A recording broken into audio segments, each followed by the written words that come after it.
Mes remerciements particuliers vont aux amis qui, n'étant pas angolais, viennent nous témoigner leur attachement dans notre combat. Comme vous savez tous, l'Angola vit un moment crucial de son histoire. L'Angola est en campagne électorale pour les élections générales du 31 août 2012 qui devront élire les députés à l'Assemblée nationale pour les 4 ans à venir. Vous savez aussi que l'Angola n'a jamais pu élire son président de la République élu, même si de manière atypique.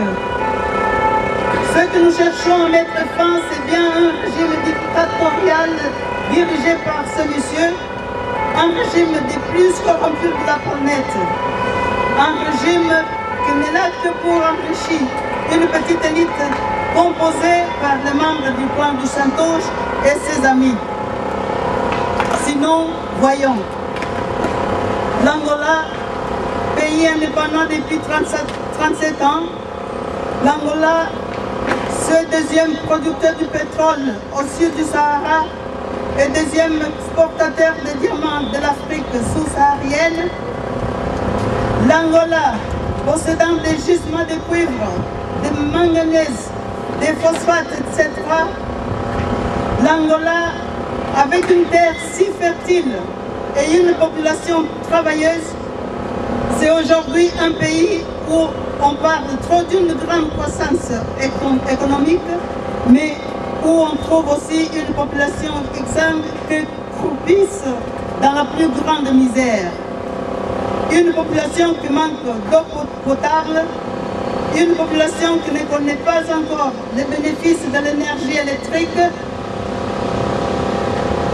une population qui ne connaît pas encore une assistance médicale efficace, une population qui manque des écoles de qualité pour ses enfants, une population à laquelle manque énormément de l'emploi, ce qui jette des milliers de mamans, les fameuses zungueiras, et des milliers de jeunes dans le désespoir que les oblige à passer de longues journées dans la rue pour la pratique du commerce ambulant, en quête de quelque chose à quoi calmer l'estomac des plus petits de la famille restés à la maison. Les dirigeants du régime en 2008 ne restent que sur les papiers.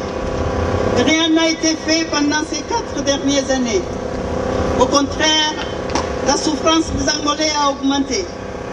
Rappelons-nous d'1 million de maisons à 1 million de cases qu'ils avaient promis de construire pour réduire la souffrance du peuple sans logement, c'est tombé dans l'eau.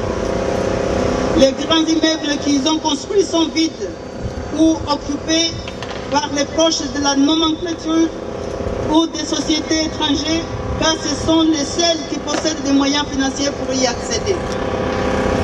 Tout reste continu dans la poussière. Nous voici maintenant devant notre histoire. Une grande occasion se nous présente avec la réalisation de ces élections générales. C'est bien pour nous le temps de faire le grand bilan et prendre nos décisions.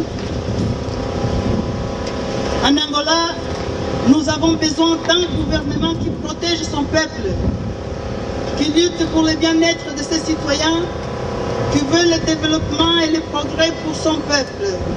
Un gouvernement issu des élections libres et transparentes, qui soit digne de respect des autres peuples du monde.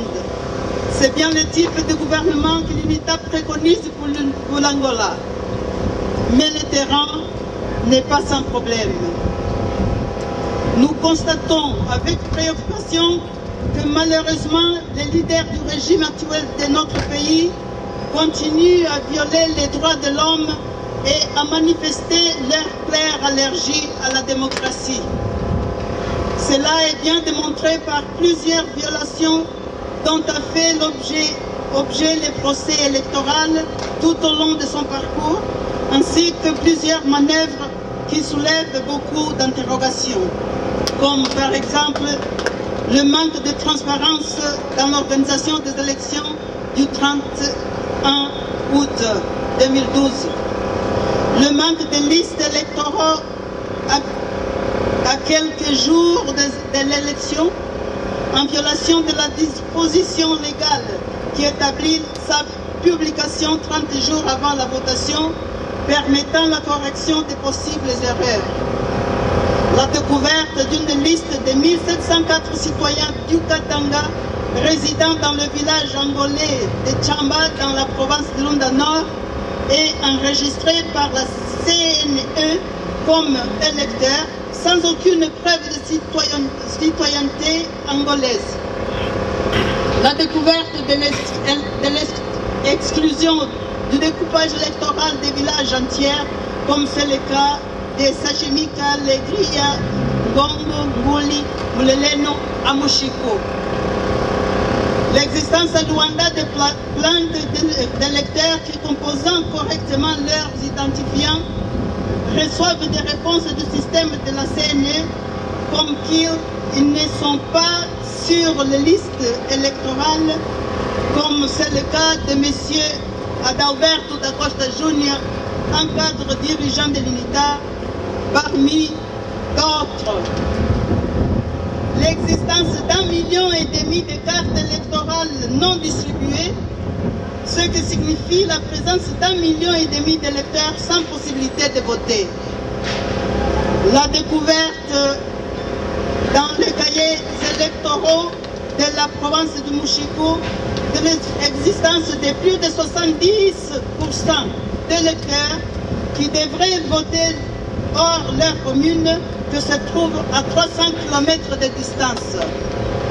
Ces électeurs n'iront jamais voter. Le plus inquiétant encore, c'est que malgré toutes ces irrégularités, et la liste est interminable, la CNE empêche les partis politiques concurrents à procéder rapidement à une expertise visant à confirmer l'intégrité des données dans les fichiers, un principe de transparence. Et cette violation de la loi est aggravée par le fait que la CNE refuse d'afficher les résultats électoraux dans chaque bureau de vote pour la connaissance des électeurs, comme c'est la pratique dans les pays démocratiques.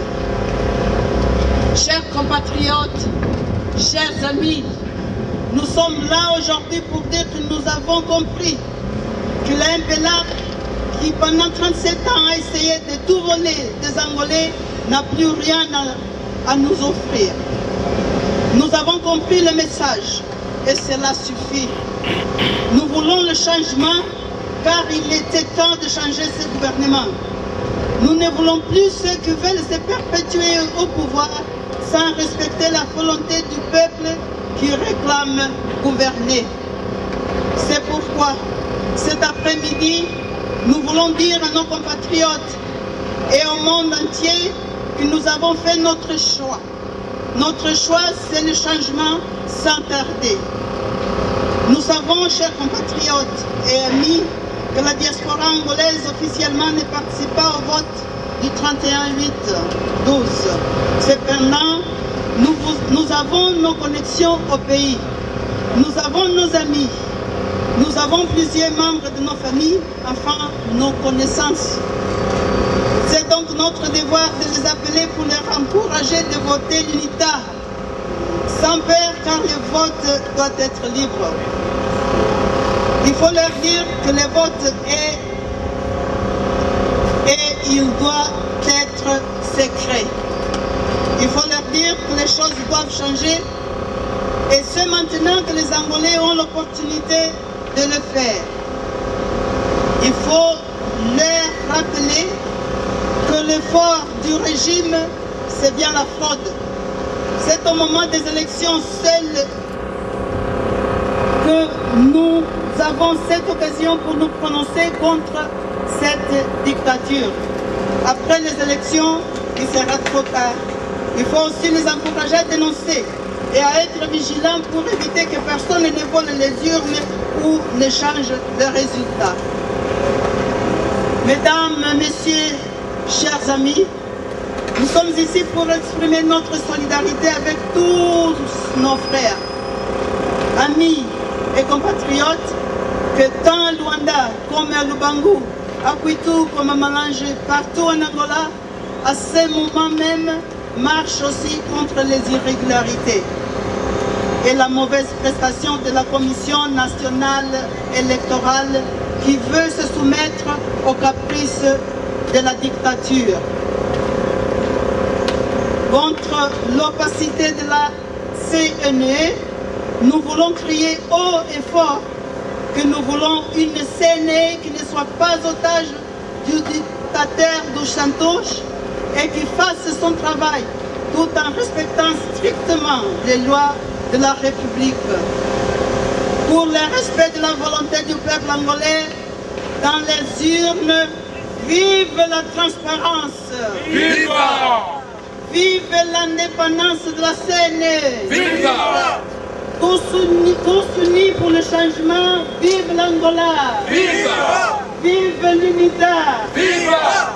Pas à la présidence de la République à vie. L'Angola n'est pas une monarchie. Et merci beaucoup.